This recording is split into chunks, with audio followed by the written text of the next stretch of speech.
Bismillahirrahmanirrahim. Assalamualaikum warahmatullahi wabarakatuh.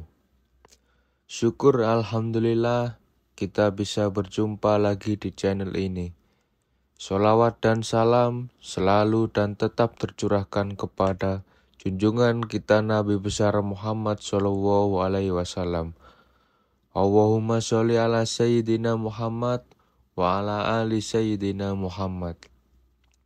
Harapan dan doa saya, semoga saudaraku semuanya selalu diberikan kesehatan, dilapangkan rezekinya, diampuni dosa-dosanya, dan dipanjangkan umurnya. Amin, amin, ya rabbal alamin. Sahabat beriman yang dirahmati Allah, mungkin kita semuanya pernah bertanya kepada diri sendiri, mengapa hidup kita seolah susah, rezeki terasa sangat jauh. Kesusahan demi kesusahan datang silih berganti, seolah hidup ini tidak berpihak pada kita. Sedangkan kalau kita memandang orang lain, seolah-olah hidupnya mudah, rezekinya terlihat lancar, hidupnya pun terlihat bahagia. Lalu muncullah rasa iri yang dibarengi dengan pemikiran negatif, sehingga kita memandang curiga kepada orang lain tersebut adalah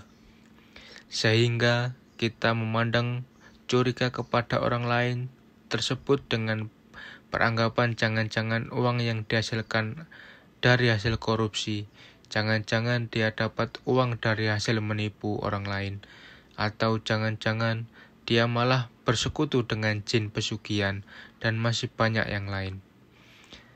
Hilangkan sifat iri ini dalam diri, dan mari sama-sama kita mengoreksi diri masing-masing untuk mengetahui apakah kesusahan demi kesuksesan yang datang kepada kita termasuk kurang lancarnya rezeki yang datang kepada kita karena ulah kita sendiri.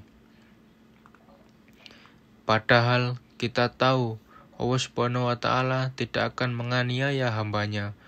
Allah Subhanahu wa Ta'ala senantiasa mempermudah jalan hambanya. Tapi kenapa masih saja seolah-olah rezeki sulit datang kepada kita? Sahabat beriman yang dirahmati Allah, perhatikan 9 hal yang akan saya sampaikan. Siapa tahu masing-masing dari kita masih ada yang melakukan hal-hal berikut ini. Yang pertama, apakah kita masih melakukan kemusyrikan atau berbuat syirik meski hanya dalam hati? Yang dimaksud syirik adalah menyekutukan Allah Subhanahu wa Ta'ala dengan sesuatu bisa benda, tempat, manusia, dan lain sebagainya. Satu contoh seperti ini. Ayo kita percaya bahwa rezeki yang datang kepada kita adalah karena kita mempunyai benda keramat, mempunyai petuah mendatangkan rezeki. Padahal rezeki hanya datang dari Allah Subhanahu wa Ta'ala melalui apa yang dikehendakinya. Apabila rezeki datang melalui seseorang, berterima kasihlah kepada Allah Subhanahu wa Ta'ala dan bersyukurlah kita dipertemukan oleh Allah Subhanahu wa Ta'ala dengan orang tersebut. Dan bukan beranggapan yang memberikan rezeki adalah si fulan. Kalau tidak karena si fulan, saya tidak bisa apa-apa. Jadi jangan seolah memuja-muja si fulan yang mampu memberikan rezeki kepada kita semuanya. Berterima kasih boleh-boleh saja, asal tidak terlalu berlebihan. Yang kedua, perhatikan sholat kita. Misalnya, sekarang kita hanya mengerjakan sholat 3 waktu, mulailah melengkapi menjadi 5 waktu. Misalnya masih malas, paling tidak tambah 1 waktu, kemudian di hari berikutnya tambah 1 waktu lagi. Dan jika sudah lengkap 5 waktu, pertahankan dengan cara bersegeralah menunaikan kewajiban saat terdengar panggilan azan. Hindari untuk menunda, karena disinilah awal sholat kita akan kembali seperti semula. Luangkan waktu yang hanya 10 menit untuk menunaikan ibadah sholat, karena waktu luang kita semuanya lebih panjang dibanding mengerjakan sholat yang hanya butuh waktu kurang lebih 10 menit saja. Lalu yang ketiga, hindari sebisa mungkin menyakiti hati orang tua kita. Apabila kita pernah berbuat salah atau mengucapkan perkataan yang menyakiti orang tua, mulai sekarang bangunlah dan meminta maaf kepada orang tua kita, karena ridho Allah Subhanahu wa Ta'ala ada pada ridho orang tua juga. Lalu, bagaimana kalau orang tua kita sudah meninggal, sedangkan kita pernah menyakiti hatinya dan belum sempat meminta maaf? Paling tidak, doakanlah mereka dengan doa yang baik dan meminta maaflah kepada Allah Subhanahu wa Ta'ala, karena sesungguhnya Allah Subhanahu wa Ta'ala Maha belas kasih kepada hambanya. Yang keempat, apakah kita memakan harta yang bukan hak kita? Dalam hal ini sangat luas dijelaskan, namun saya contohkan yang mudah saja. Dari setiap rezeki atau kekayaan yang kita dapat, ada hak dari fakir miskin, termasuk anak yatim piatu, yakni 2,5% untuk kita. Untuk itu, kita sisihkan bagian yang memang menjadi hak mereka dari penghasilan kita, lalu berikan.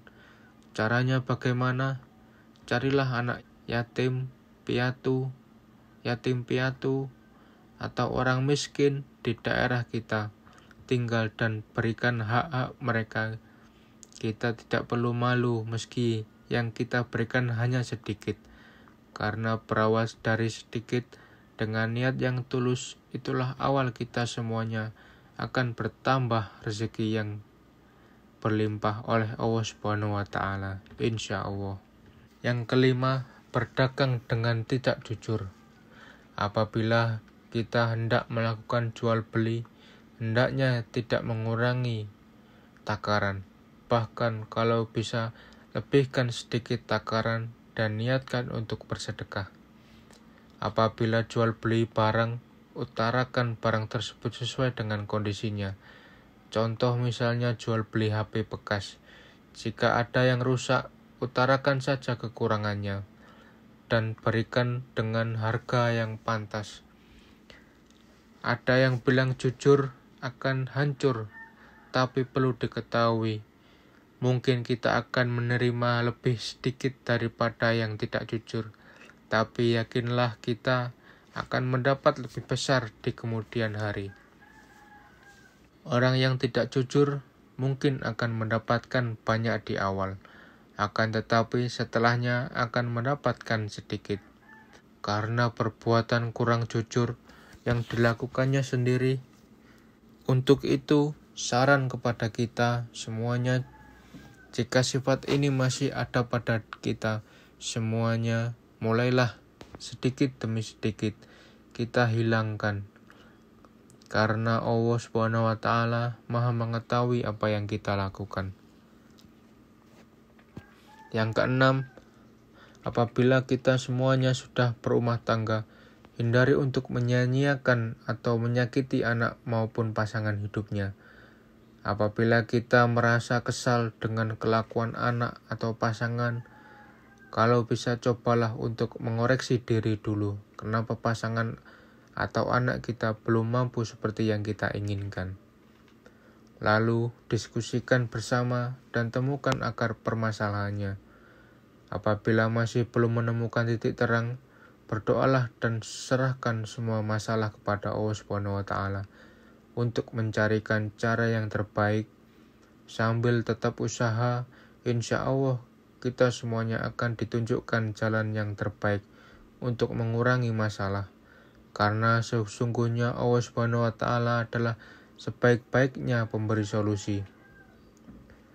Bagi yang belum berumah tangga, ini bisa menjadi pelajaran untuk mendapatkan pasangan yang baik nantinya. Yang ketujuh, berbohong. Mungkin benar saudaraku, berbohong demi kebaikan, tapi perlu diingat kebaikan yang dimaksud adalah kebaikan untuk siapa Apabila kebaikan untuk diri sendiri atau orang lain secara sepihak serasa itu kurang sesuai. Kenapa? Karena bisa dirugikan orang lain yang kita bohongi, dan sifat seperti itu membuat kita jauh dari rezeki Allah Subhanahu wa Ta'ala. Cara menghilangkan sifat berbohong tidaklah mudah, seperti membalikkan telapak tangan. Akan tetapi, bisa kita kurangi sedikit demi sedikit kebiasaan tersebut dan mulailah tanamkan dalam diri kita sifat yang jujur. Meski di awal terasa sangat berat, akan tetapi insya Allah kedepannya hidup kita semuanya akan jauh lebih tenang dan lebih nyaman. Bagi saudaraku yang mendengarkan video ini, bukalah hati dan pikiran saudaraku semuanya. Ketika pasangannya ingin mulai bersikap jujur, hindari urusan yang menyalahkan. Hindari untuk saling menyudutkan pasangan, dukunglah dengan perkataan maupun perbuatan yang baik. Dan mulailah untuk saling memaafkan. Insya Allah akan mendatangkan rezeki yang luar biasa dari Allah Subhanahu wa Ta'ala. Yang ke-8, memerintahkan atau berkuasa dengan sewenang-wenang. Maksudnya adalah apabila sedang menduduki jabatan penting atau menjadi pemimpin dalam rumah tangga, hindari untuk menyalahgunakan kewenangan demi kepentingan pribadi. Kalau dalam jabatan, saya contohkan memudahkan urusan orang lain dalam hal korupsi atau menipu. Seperti yang sudah saya katakan di awal, mungkin akan mendapatkan harta kekayaan yang banyak. Akan tetapi, pada akhirnya akan menyebabkan banyak masalah, baik dalam rumah tangga maupun dalam hal kesehatan.